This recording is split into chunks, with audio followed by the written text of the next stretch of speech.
way many are going to church in America is changing. Research says only 15% of congregations nationwide are growing. Picking a church to call home can be as personal to some as choosing a spouse. Size, denomination, and music style are just a few factors people take into account. Tonight, we're taking a closer look at the non-traditional movement that's undeniably making waves here in Southwest Virginia. The band, the graphics, a soundboard, and video camera. Walking into Kainos feels much like a concert experience at first. More than 100 people pack into the crossing at First Baptist Church in downtown on Tuesday nights. It's not the traditional church-going day or experience. The trend lines are not good as far as the church is concerned. Even though Kainos has grown from 30 people to more than 150 at times in less than a year, Dr. Rod Dempsey, professor of education ministries at Liberty University, says 85% of churches in North America have either plateaued or declined in membership. The culture has shifted away. The fastest growing segments of people who self-identify on a survey as far as their religious background are people who will identify as non-religious, no church background.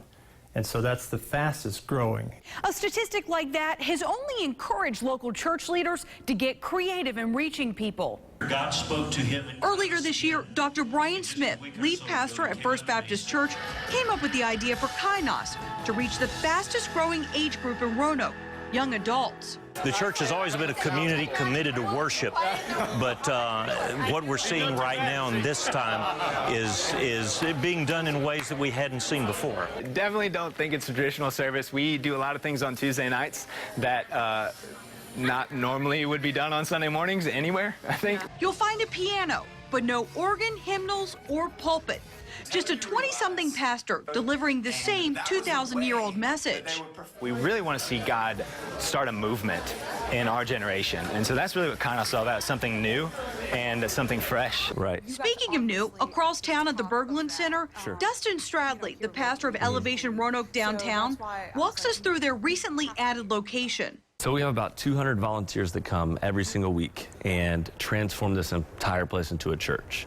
So we put up 10-foot drape around this entire room because we always want to create an atmosphere of expectation and excellence. This is the second non-traditional location Elevation has transformed. Hidden Valley High School was the first in 2014.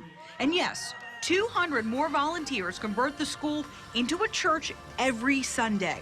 I think people are looking to be a part of something bigger than themselves.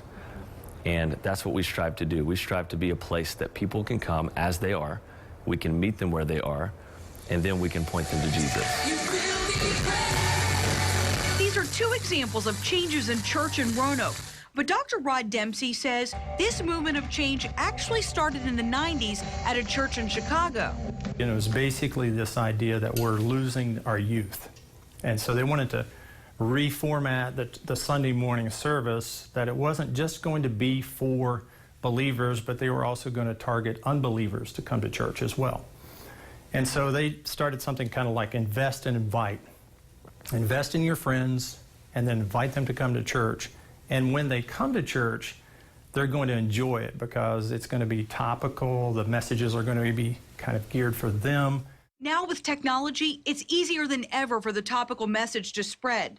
Both Kainos and Elevation have launched social media campaigns to reach people in the Roanoke Valley.